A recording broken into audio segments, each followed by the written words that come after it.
Très chers amis, j'ai tenu compte de vos remarques et demandes concernant la suite à donner à cette déjà petite série Ambiguïté du symbole.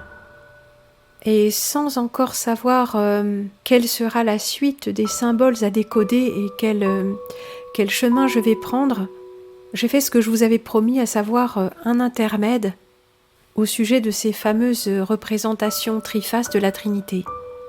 Alors je vous l'avais promis sous forme d'intermède ou d'une façon ou d'une autre. Comment résister à l'envie de regarder avec vous ces images absolument extraordinaires et tout en les regardant, chemin faisant, comme vous vous en doutez, d'autres idées sont venues s'inviter. J'ai donc fourni un travail particulier au niveau graphique, chose que je ne faisais plus depuis un certain temps, depuis plus de 4 ans. Hein. Il n'y a qu'au début que je fournissais un travail vraiment poussé avec un logiciel de traitement d'images, de façon à aller un petit peu plus loin dans ma démonstration, justement par l'image. Me servant des animations, notamment au niveau de fondus enchaînés, ou pas tellement plus que ça, mais pour démontrer mon propos. C'est-à-dire me servant de l'outil vidéo d'une façon sobre, mais disons pertinente. Alors je voudrais recommander cette émission spécifiquement à votre attention.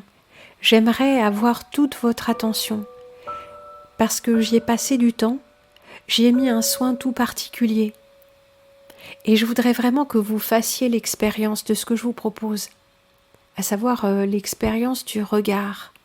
Mais je ne vous en dis pas plus parce que je ne veux pas vous gâcher la surprise. J'aimerais bien sûr pouvoir vous présenter ces émissions dans un format de haute qualité. Malheureusement, pour le moment, ce n'est pas possible. Mais ça viendra peut-être. J'ai fait de mon mieux en tout cas, aussi bien pour ce qui est des aspects techniques qui ne dépendent pas de mon art, que pour ce qui est de, disons, la narration. Et surtout, là où avec cette narration, je vous emmène. Je nous emmène.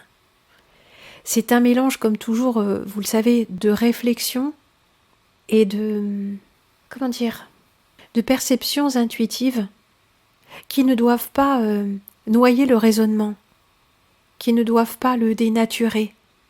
Un équilibre subtil et aussi une certaine liberté dans la progression narrative.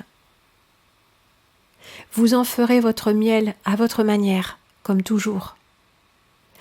Et vous verrez que comme toujours, nous emprunterons un chemin légèrement sinueux et fleuri qui nous fait passer par la philosophie, la théologie, la géométrie et bien sûr l'art pictural.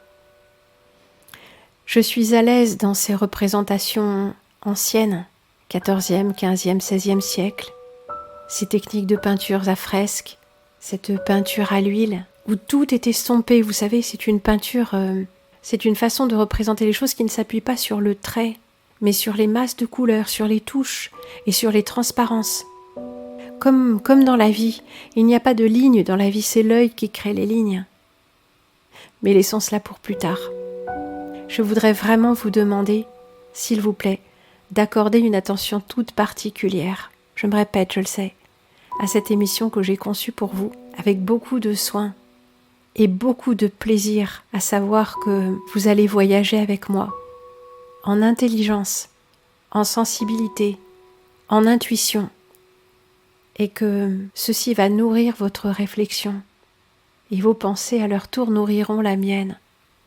C'est un don sans fin que nous nous faisons les uns aux autres. Je vais le répéter, ça aussi, j'ai eu beaucoup de joie à passer tout ce temps de préparation avec vous. Oui, absolument avec vous.